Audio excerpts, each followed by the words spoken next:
The conflict in the neighboring country, South Sudan, now appears to worsen as leaders in the African region call for peace. President William Ruto has today said the hostilities in South Sudan have escalated between the warring parties who had committed to truce.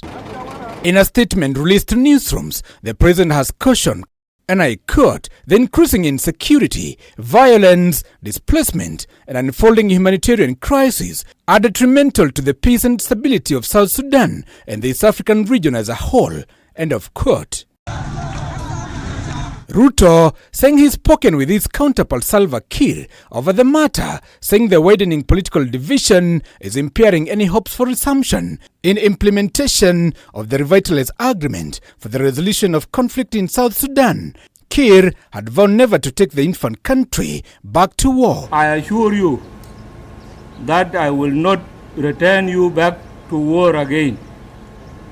Let us all work together to recover the lost decade and put our country back to the path of development in this new decade. South Sudan was deep into civil war, lasting over a decade, with about 400,000 people killed in hostilities, according to humanitarian organizations working in South Sudan.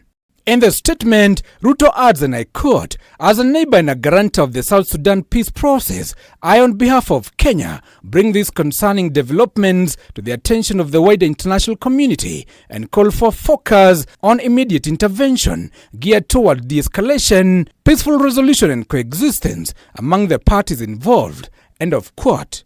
Kenya has today flown humanitarian assistance comprising of foodstuffs and medicine, with Ruto saying, quote, women and children bear the greatest brunt of the hostilities in the Upper Nile and Jonglei states and are in desperate need of food, water, shelter and medical supplies, end of quote. Kenya has established herself as a peace anchor in the East African region and Horn of Africa, with former President Uhuru Kenyatta facilitating talks in DRC and Ethiopia-Tigray war. Giverson Maina, K24, Nairobi.